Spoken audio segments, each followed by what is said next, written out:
Assalamu alaikum. Now we are starting question number 7 of exercise 5.1. Find the factors of a square c square plus 4ac plus 4. सबसे पहले हम ये देखते हैं यहाँ पे कि ये जो आपके पास फर्स्ट टर्म गिवन है, इस फर्स्ट टर्म का हमने परफेक्ट स्क्वायर बनाना है. ए स्क्वायर सी स्क्वायर प्लस 4ac प्लस 4. ये फर्स्ट टर्म का परफेक्ट स्क्वायर बनाने का मतलब है कि हम ये ए सी ये जो स्क्वायर्स हैं हम ये होल स्क्वायर्स ले लेंगे. ठीक है, ए सी पे होल स्क्वायर प्लस और ये लास्ट टर्म का परफेक्ट स्क्वायर. 4 का परफेक्ट स्क्वायर कितना होता है? 2. अगर किसी स्टूडेंट को समझ में नहीं आता परफेक्ट स्क्वायर्स क्या होते हैं तो वो उसके फैक्टर्स निकाल सकते हैं. जैसे 4 है तो 2 2 ज़ा 4, 2 1 ज़ा 2. 2 कितने टाइम्स आ रहा है? 2 टाइम्स स्क्वायर. इसी तरह आप 9 का भी एलसीएम ले लें तो 3 कितने टाइम्स आ रहा है? 2 टाइम्स. तो 3 का यानी 9 का मतलब है 3 पे स्क्वायर. ये परफेक्ट स्क्वायर कहलाते हैं. ठीक है. अच्छा, अब ये जो फर्स्ट वैल्यू हमारे पास आई है, इस फर्स्ट वैल्यू को हम ए कंसीडर करते हैं और ये लास्ट वन को हम बी कंसीडर करते हैं. हमारे पास पुराना formula A square plus 2ab plus B square is equal to A plus B whole square. ठीक है, इस फॉर्मूले को आप देखें, यहाँ पर ए ऑलरेडी मौजूद है, ये ए ये बी. अगर हम देखें तो ये मिड टर्म हमारे पास नहीं है. इस मिड टर्म को हम यहाँ से कॉपी करेंगे. ये 2 फॉर्मूले का हमने लिख दिया और ए किसके इक्वल है? The value of A is equal to A C and the value of B is equal to 2. अगर हम देखें तो अगर हम इनको मल्टीप्लाई करते हैं तो ये हमारे पास मिडिल टर्म आनी चाहिए. ये ज़रूरी है. अगर मल्टीप्लाई करते हैं तो मिडिल टर्म हमारे पास आती है. देखें 2 2 ज़ा 4 इंटू ए सी. यानी हमने अगर फॉर्मूला भी लगाया तो फॉर्मूला लगाने के बाद अगर हमने ए की वैल्यू पुट करी दैन बी की वैल्यू पुट करी, पुट करने के बाद मल्टीप्लाई करते हैं, मल्टीप्लिकेशन के बाद आपके पास ये मिडिल टर्म आना ज़रूरी है.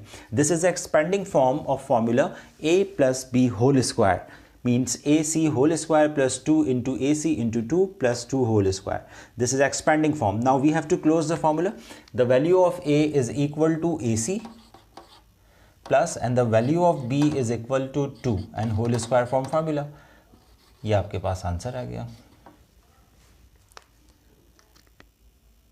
जी. अब हम देखते हैं क्वेश्चन नंबर 10 को.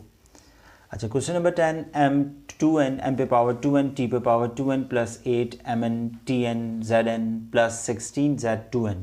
जैसा कि मैंने आपको बताया फर्स्ट टर्म और लास्ट टर्म का आपने परफेक्ट स्क्वायर बनाना ज़रूरी है. तो पहले हम mt लिख देंगे. हमें परफेक्ट स्क्वायर चाहिए, दैट्स वाई हम स्क्वायर लिख देंगे. बाकी ये n कहाँ जाएगा?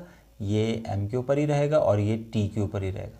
ठीक है. अगर हम इसको एक्सपेंड करते हैं तो ये दोबारा से m2n m पे पावर 2n और t पे पावर 2n दोबारा से वही वैल्यू आ जाएगी. ठीक.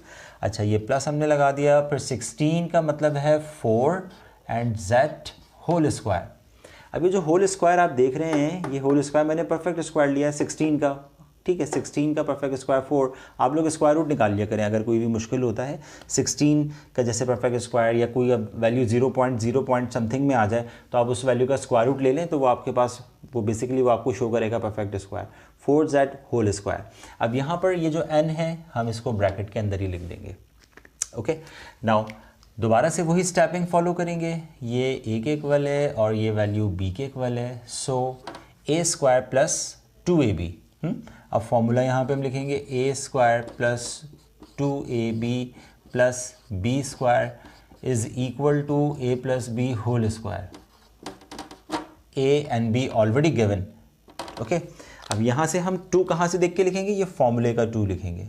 2 and what is the value of a? a की वैल्यू है mn tn. Okay. And the value of b 4z पे पावर n और ये प्लस आ गया. अगर हम इनको मल्टीप्लाई करके देखते हैं तो ये मिडिल टर्म आना ज़रूरी है जी. ये मिडिल टर्म हमारे पास आ गई 8 mn tn 2n zn. इसको मल्टीप्लाई करके ये वैल्यू आपके पास आ गई. अब इसको फॉर्मूले में क्लोज करेंगे. Now what is the value of a? a is equal to mn t पे power n plus and what is the value of b? 4zn. a की प्लेस पे a की वैल्यू आपने पुट करी है, ये प्लस आपने लगाया, देन b की वैल्यू 4zn और ये होल स्क्वायर. बाकी क्वेश्चन जो हैं 7 से लेकर मैंने आपको 7 करवाया और 10 करवाया है, बाकी जो हैं क्वेश्चन बिल्कुल वो इसी तरह से होंगे। मैं लिख देता हूँ यहाँ पे क्वेश्चन नंबर 8 से लेकर और क्वेश्चन नंबर 18 तक सेम फॉर्मूले से ये होंगे, ठीक है। ये प्लस वाले फॉर्मूले से हैं। अगर यहाँ नेगेटिव साइन आएगी तो आप माइनस वाला फॉर्मूला एक्सपेंड करेंगे, सिर्फ माइनस का फ़र्क आएगा और कोई वैल्यू जो है वो चेंज होती रहेंगी, सिर्फ साइन का फ़र्क आएगा इसमें, ठीक है। Okay, thank you so much, अल्लाह हाफ़िज़।